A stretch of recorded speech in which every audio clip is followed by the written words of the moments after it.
So Joe Biden has been on a slew of tweets hashtagging bideneconomics as the presidential election is coming up fastly but surely, and he is trying to beg and plead for the American people to vote for him and put him in office for another 4 more years.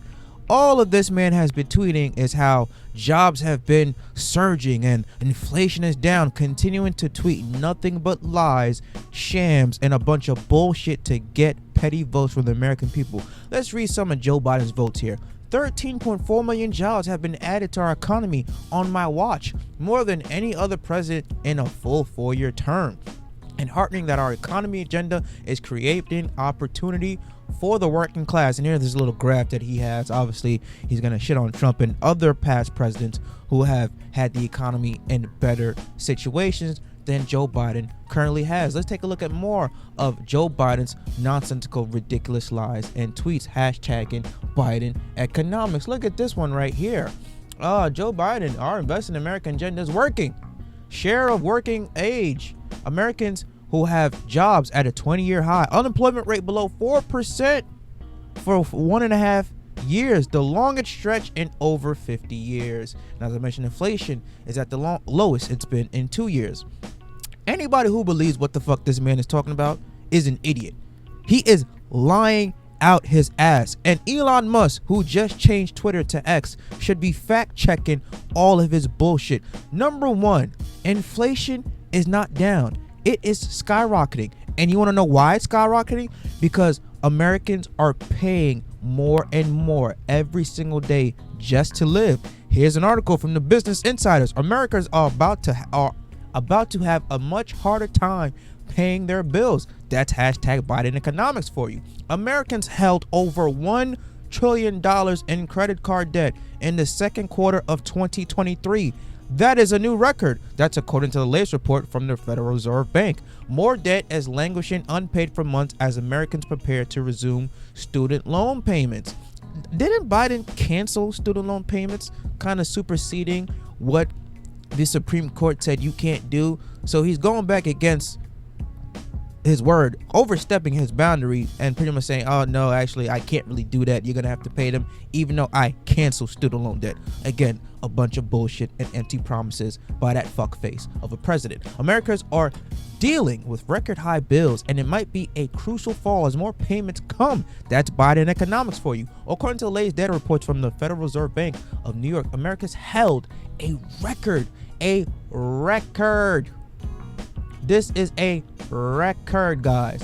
1.03 trillion in credit card debt in the second quarter of 2023.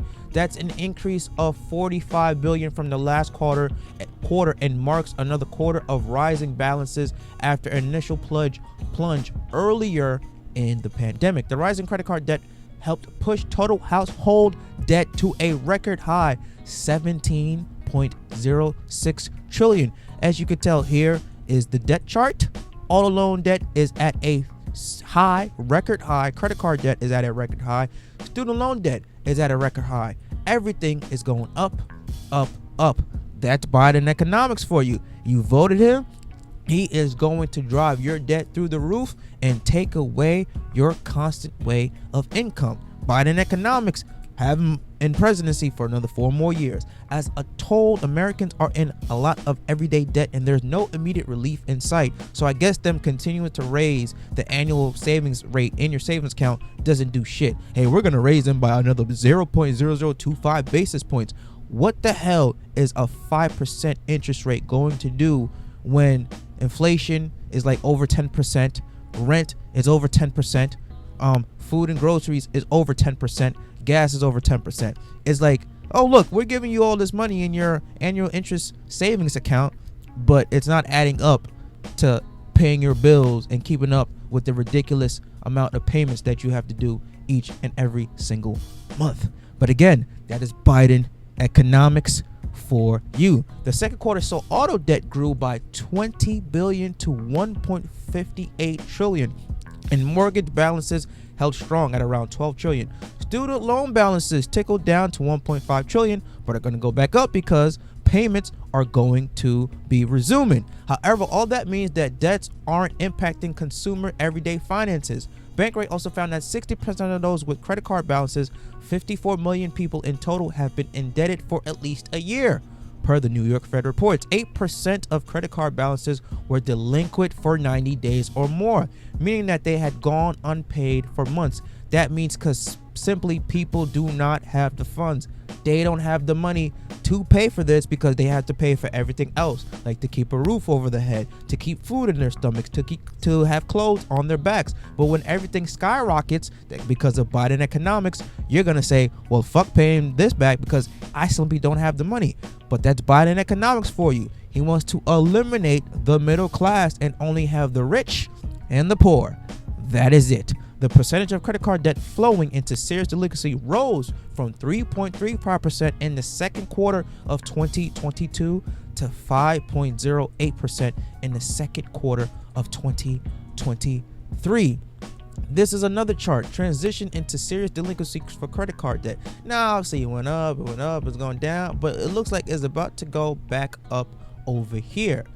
Americans are just drowning. They are just drowning, and it's because of this idiot who doesn't know what he's doing, who's continuing to print money left and right, continuing to devalue the dollar, continuing to send unnecessary billions of dollars to Ukraine, who doesn't need a damn dime, who's continuing to use your tax dollars to go on vacations. He has used up, I believe there was an article or a chart that I saw, that he has spent 36% of his time in presidency on vacation.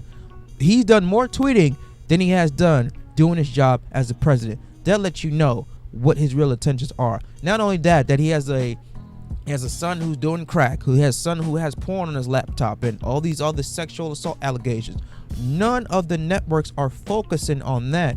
They want to continue to talk about Trump and continue to talk about his indictment, but nobody wants to talk about what Biden has been doing. Why was there crack found at his office? Why is his son a crackhead? Why his son is doing porn? Why his son had to settle for a plea deal? And it's just it's nonsense. But again, let's talk about Trump. Let's talk about the indictment. Whatever you see what's going on, Biden, shush. And again, the continued lies that this man portrays. This is a chart from the Bureau of Labor Statistics. Presidential inflation rate. Biden has a 15% overall PRI. That is a presidential inflation rate. Under his watch, under his administration, inflation rate for food is up 18.3%. Energy is 37.2%, and rent is 13.5%. He has the highest numbers in total out of any other president on that list. Yet this man continues to preach Biden economics. Obviously, you're looking more at it. Bush was not too bad. Actually, Bush was actually pretty good. Reagan, rent was a little bit higher than Reagan, but again, that's when salaries started going up. And Trump, whether you like Trump or not, rent was only 7.5%, energy 1.6%, overall 4.1%. Things were more affordable under Trump. Now listen, it looks like we're going to have a rematch between these two clowns, okay?